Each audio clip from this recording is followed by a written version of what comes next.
African leaders at the just concluded African Union Summit decided on Monday to immediately establish a military rapid reaction force to deal with regional security emergencies. This is to reduce the continent's reliance on outside forces and funds for its defense. It follows calls from several leaders for the creation of an African defense capacity, given the number of conflicts and rebellions on the continent.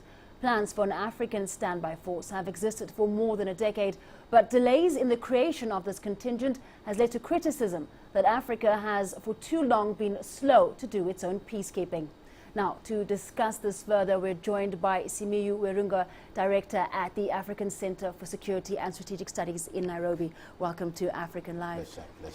Now, looking at the delay in the implementation of this standby force, it's gone by different names over the years. Why the delay? It's taken more than 10 years. I think this has been because of lack of interest in some African leaders, and secondly because of funding.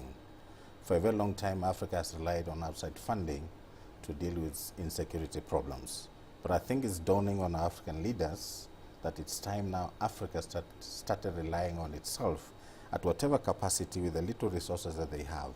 And I think this is why the African leaders during this summit decided this is the time we started moving along as a continent.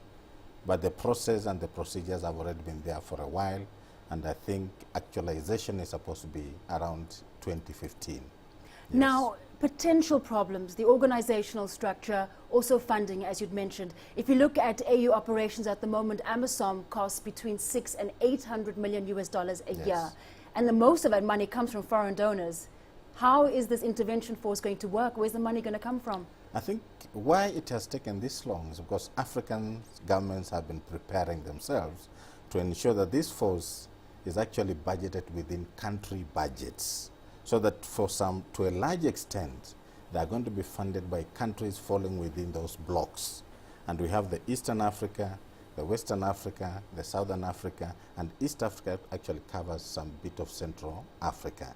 So that is why it's taken a bit of time, because the thinking, and we know this, the thinking has been that we should not rely on foreign donors to take care of ourselves. So the plan has been that as slowly as we operationalize this process, we should be able to fund it ourselves.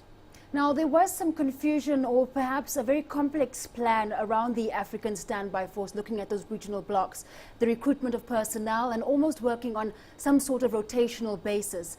Has any information come out about how exactly this intervention brigade will work? Yes. On the military front, this thing is divided into two. We have the civilian component and the military component.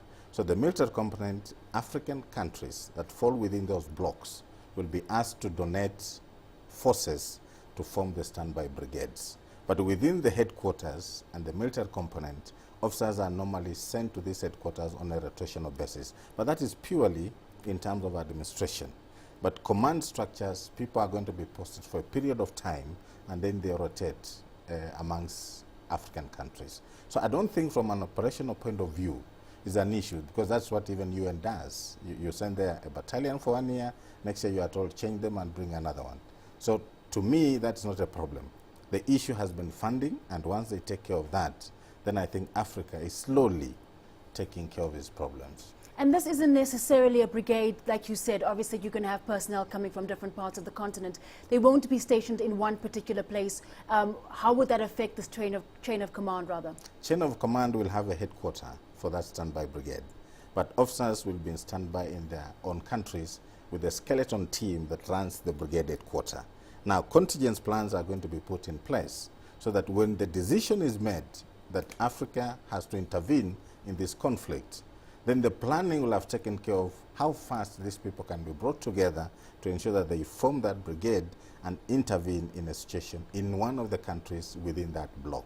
So I don't think it's going to be an issue really once they start operationalizing the team. Right, just lastly, to wrap up quite quickly, looking at the function behind this intervention brigade, it's not only about going to a particular location once conflict has started. This is also about preventing that conflict from even beginning in some cases. I think we need to look at it from a political perspective. Once African presidents are willing to allow an interventionist force within their country, then it means even politically, people are now shaping up to to being responsible and accountable to their own people. So from a political perspective, that's a very major step Africa is taking. And secondly, the fact that they are going to have them and they have agreed that they can intervene with inside their own countries, it is changing drastically the paradigm in how we govern ourselves in Africa. And I think for the continent, this is a good idea. Right, a major shift there in leadership Yes. across the continent. Yeah. Thank you very much. We're speaking there to Simuyu Werunga, the director at the African Center for Security and Strategic Studies, and that's in Nairobi.